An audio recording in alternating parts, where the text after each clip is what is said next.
Konnichiwa, hajime shite, watashi no name wa Fadli Dwi Septiana des, Bandung Karakimashita, Seinengapi Wanisen, Gonen Ichigatsu, Nichujichi Nichi de Gozaimasu.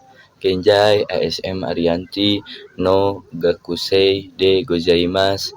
Dozo Yoroshiku Onegai Moushiagemasu. Ya, jadi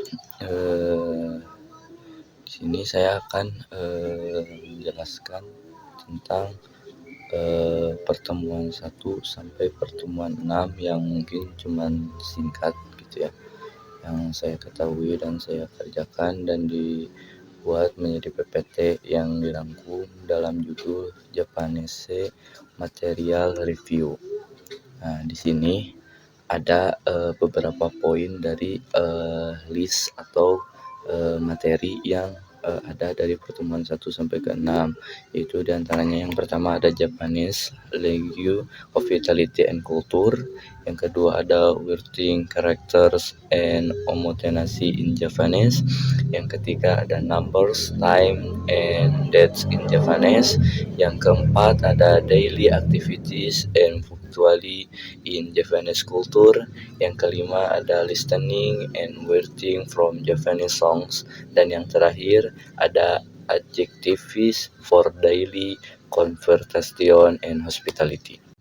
Ya, kita lanjut ke materi langsung saja, yaitu yang pertama ada di Japanese Language, Hospitality and Culture, yang mana di materi ini dibagi lagi menjadi 4, yaitu ada Aisatsu atau salam, Ojigi atau membungkuk, Meishi Kokang tukar kartu nama, dan Jikosoukai perkenalan diri.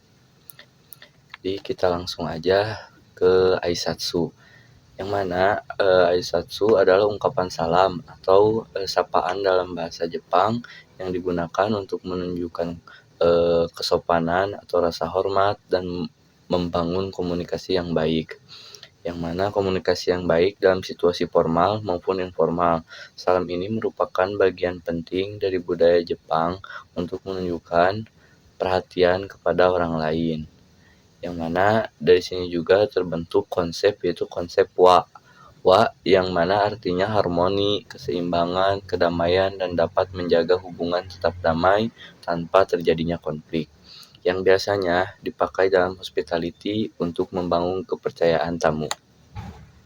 Dengan contoh konbawa atau yang artinya selamat malam. Ya, kita lanjut, yaitu ada ojigi atau membungkuk, yang mana ini adalah budaya tradisi yang ada di Jepang. Membungkukkan badan sebagai bentuk penghormatan, terima kasih, dan permohonan maaf. Di luar itu, membungkukkan badan adalah sebagai pengganti jabat tangan.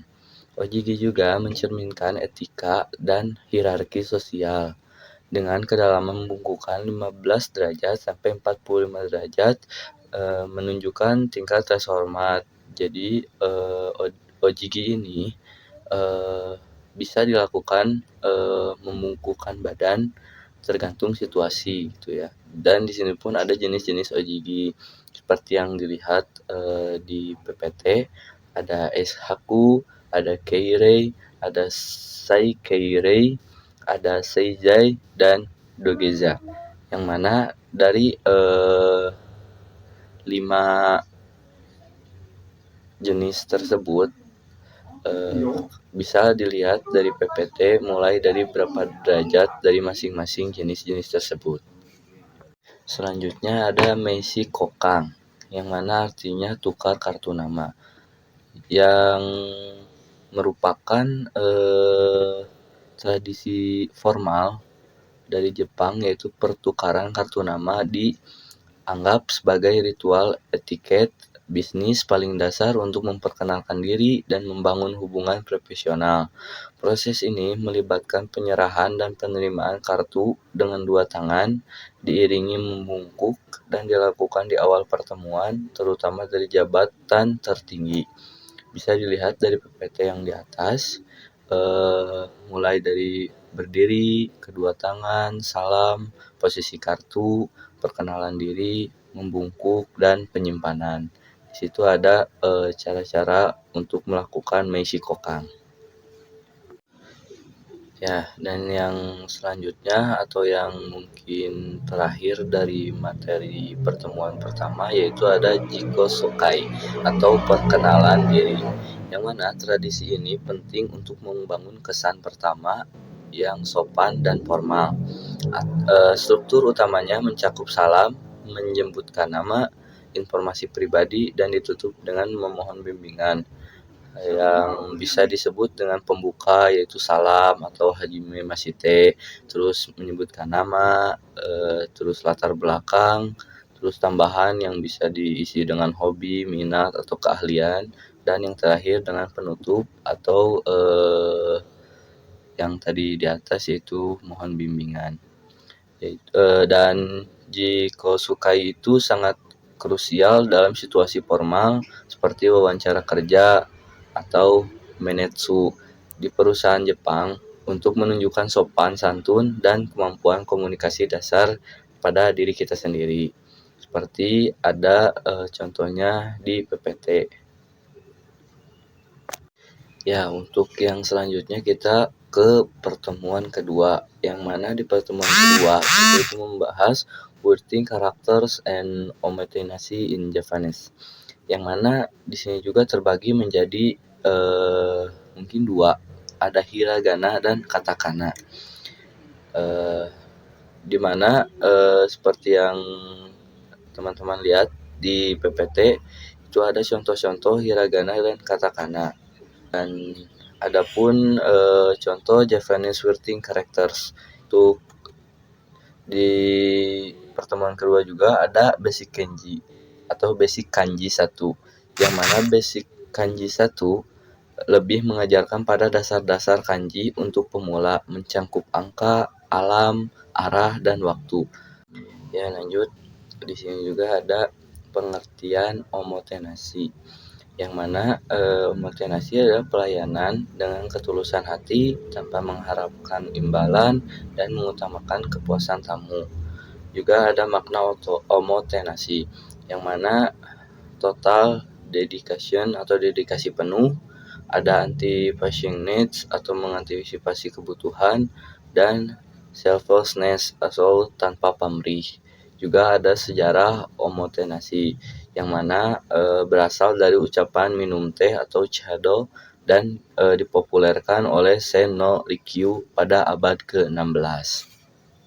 Selain itu, adapun filosofi Ichigo Ichi, yang mana adalah satu kesempatan, satu pertemuan.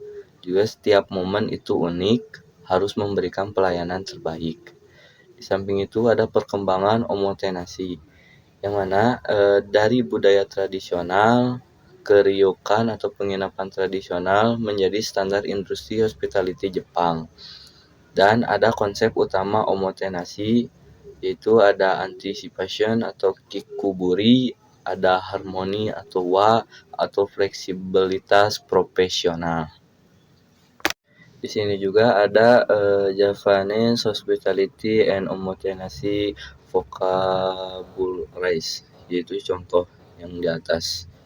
Dan kebetulan contoh ini saya juga mengambil dari sensei yang telah mengajarkan saya.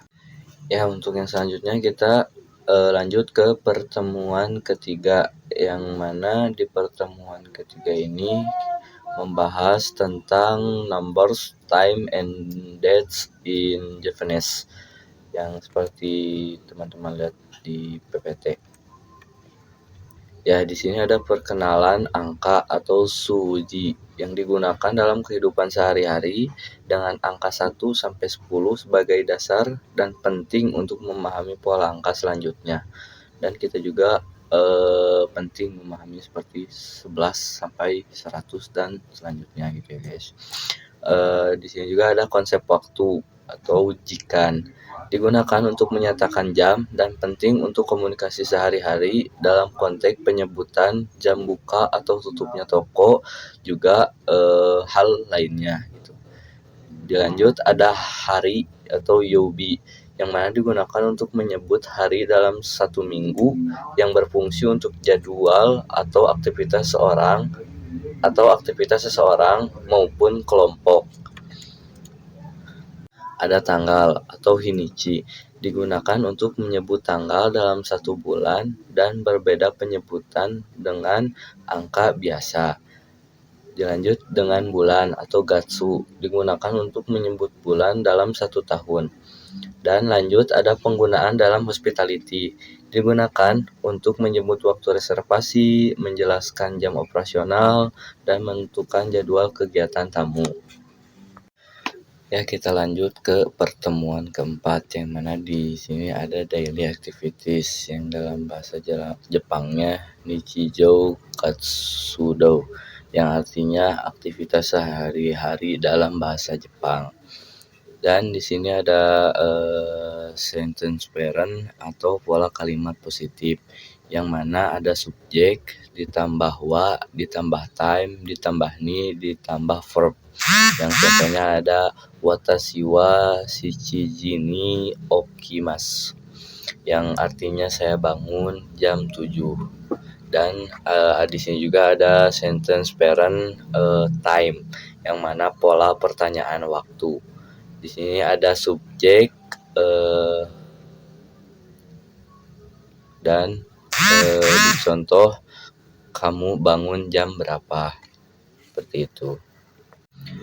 Ya, dilanjut di sini juga ada jikan getsu atau ketepatan waktu, yang mana bukan sekedar datang tepat waktu, melainkan sebuah bentuk penghormatan tertinggi kepada orang lain. Di Jepang, jika memiliki janji pukul 10, datang tepat pukul 10 dianggap terlambat. Itu dengan standar profesional diharapkan tiba 5 hingga 10 menit sebelum waktu yang ditentukan.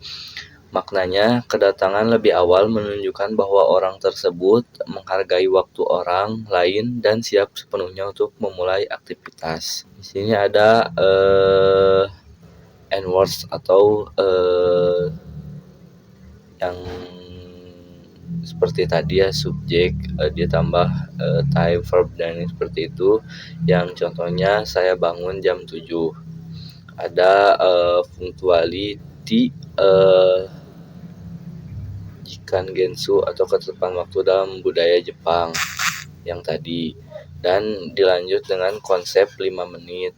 Yang tadi di awal itu disebutnya dengan konsep 5 menit, yang mana datang 5 menit lebih awal dan disebut tepat waktu atau tidak terlambat. Dengan catatan itu adalah bentuk menghormati orang lain. Ya, selanjutnya ada listening dan writing from Japanese song di pertemuan kelima, yang mana di sini sensei hanya memberikan tugas untuk seperti mereview video di beberapa link YouTube yang diberikan oleh sensei seperti yang di atas tersebut. Ya, untuk pertemuan keenam atau yang terakhir di sini ada activities for daily conversation and hospitality, yang mana di sini ada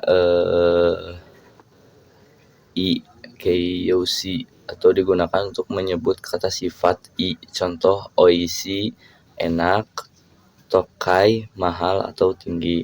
Ciri khas yaitu selalu berakhiran huruf hiragana atau i. Yang kedua ada keiyodoshi, yang mana digunakan untuk menyebut kata sifat na. Contoh keirei, cantik atau bersih. Shizuka, tenang. Ciri khas membutuhkan partikel na jika bertemu dengan kata benda, misal kireina, hana, bunga yang cantik. Dan di PPT pun ada key hospitality, yang mana itu ada beberapa contoh seperti di PPT atas ini.